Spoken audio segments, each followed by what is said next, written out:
বিসমিল্লাহির রহমানির রহিম। আসসালামু আলাইকুম। আশা করি আল্লাহর রহমতে আপনারা সবাই ভালো আছেন।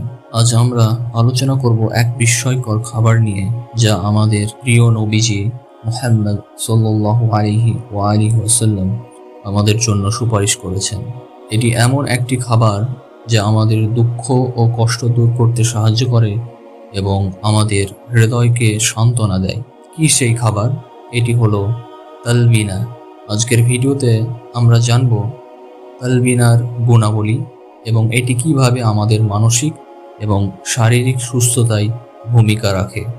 আমাদের প্রিয় নবীজি বলেন যে তালবিনা এমন একটি খাবার যা হৃদয়ের কষ্ট দূর করে এবং মনকে সান্ত্বনা দেয়।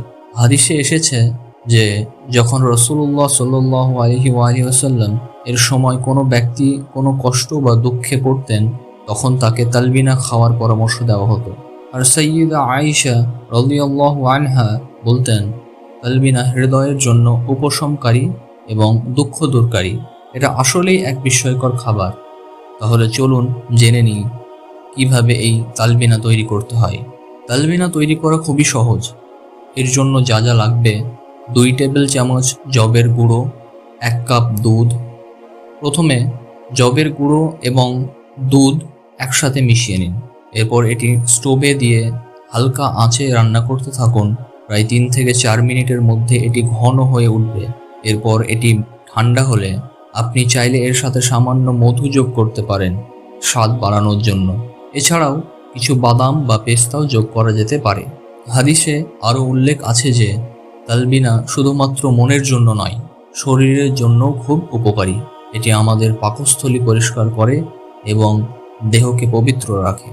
আজকের আধুনিক গবেষণাও বলে যে যবের মধ্যে এমন অনেক উপাদান রয়েছে যা আমাদের হৃদরোগ, উচ্চ রক্তচাপ এবং হাই ব্লাড সুগার ইত্যাদি নিয়ন্ত্রণ করতে সাহায্য করে।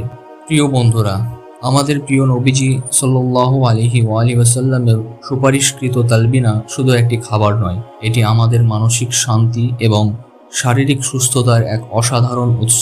এটি তৈরিও সহজ এবং এর উপকারিতাও অনেক। আসুন আমরা সবাই এই সুন্নতি খাবারকে আমাদের জীবনে অন্তর্ভুক্ত করি এবং আল্লাহর উপর পূর্ণ বিশ্বাস রেখে এটি গ্রহণ করি।